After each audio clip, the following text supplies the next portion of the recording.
바로 주변에 한번 물건들 가격을 좀 보세요. 소주 6,000원 시대가 왔고 떡볶이도 막 뭐 2만 원까지 오른 떡볶이도 있고 김밥이 5,000원. 그러니까 그래서 최근에 경제기사를 보면 월급만 빼고 다 올랐다. 앞으로 물가는 더 오를 수밖에 없다라는 겁니다.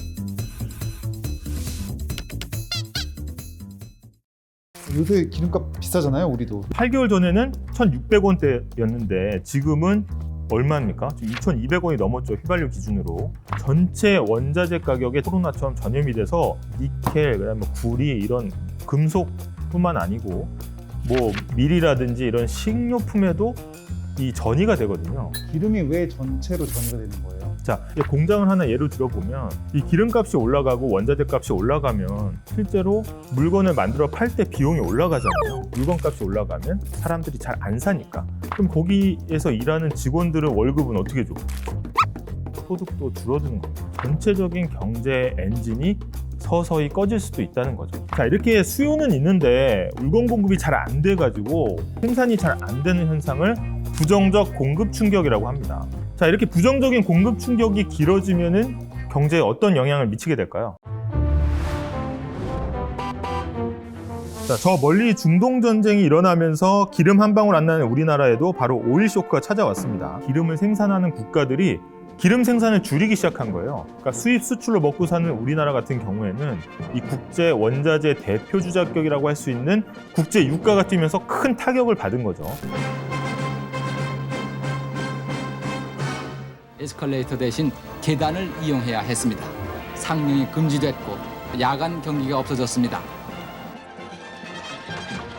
on the present delivery system, said the post office hurriedly. 돛 사용 항해 기간은 약 10일 22시간.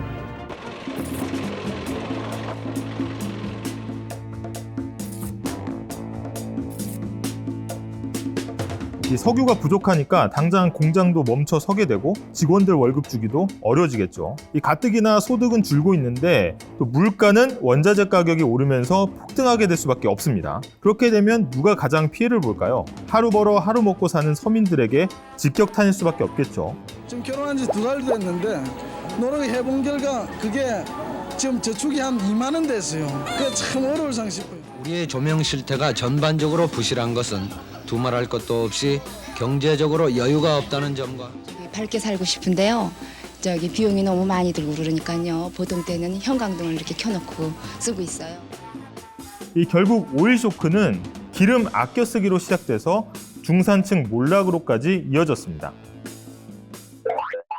궁금?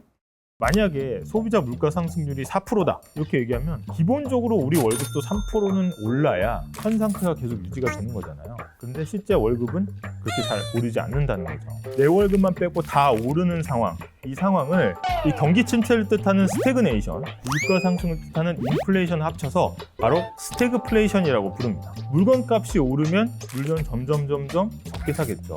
물건값이 오르면 오를수록 수요는 줄어들기 때문에 아래로 떨어지는 모습을 보입니다. 그리고 반대로 물건값이 오르면 공장 돌리는 사장님 입장에서는 그 물건을 더 많이 팔려고 많이 생산할 거 아니에요? 가격이 오르면 오를수록 생산량이 늘어나게 됩니다. 이 수요와 이 공급이 만나는 점에서 한 나라의 물가 수준과 소득이 결정이 됩니다. 경기 침체를 타개하기 위해서 돈을 막 풀었다. 당연히 소비가 늘어날 겁니다.